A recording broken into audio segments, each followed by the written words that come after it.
এই ভিডিওতে C plus প্লাসে কীভাবে আপনি ইনপুট নিতে পারবেন উইথ স্পেস সেটা দেখাবো। তো তার জন্য আমাদেরকে কী করতে হবে, একটা ডাটা টাইপ নিয়ে নিতে হবে যেটা হলো ক্যারেক্টার। এর পরবর্তীতে আমাদের একটা ভ্যারিয়েবল নিয়ে নিতে হবে এবং একটা অ্যারে নিয়ে নিতে হবে। সো আমরা অ্যারের সাইজটাও কিন্তু ডিফাইন করে দিয়ে দিয়েছি, কারণ অ্যারের সাথে অন্য কিছু আমরা লিখি নাই, তার জন্য আমাদেরকে সাইজটা দিয়ে দিতে হয়েছে। এর পরবর্তীতে আমরা কী করব, cin dot getline লিখবো, কারণ আমাদেরকে স্পেস সহ কিন্তু আমাদের স্ট্রিং বা ওয়ার্ডটাকে নিয়ে নিতে হবে, ঠিক আছে। তার জন্য তো আমরা গেট লাইন এই লেখাটা লিখে দিব। লিখে দেওয়ার পরবর্তীতে এটার ভিতরে প্যারামিটার পাস করব, যেহেতু গেট লাইন একটা ফাংশন, ঠিক আছে। এখানে আমরা পাস করব আমাদের ভেরিয়েবল প্যারামিটার এবং অ্যারের যে সাইজ রয়েছে সেই প্যারামিটার, বা আপনি এটাও দেখে নিতে পারেন।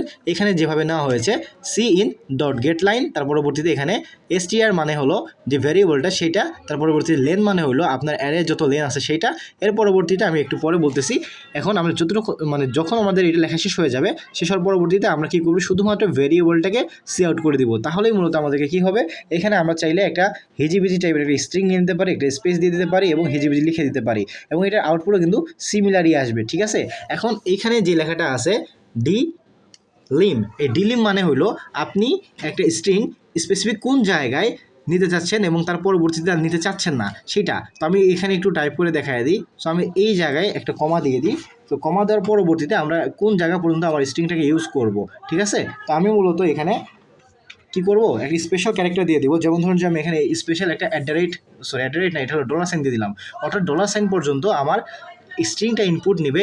$সাইন সে পেয়ে গেলে তার পরবর্তীতে আর স্ট্রিং ইনপুট নেবে না। সো আমি কী করবো, এখন প্রোগ্রামটাকে রান করে দিব। সো রান করে দিলাম। রান করে দেওয়ার পরবর্তীতে এখানে আমি হিজিবিজি লিখবো একটু।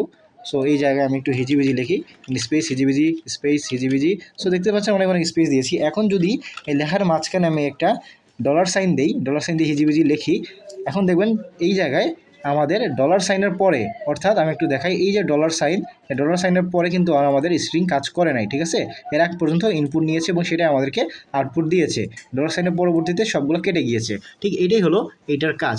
আশা করি বুঝতে পেরেছেন। ধন্যবাদ।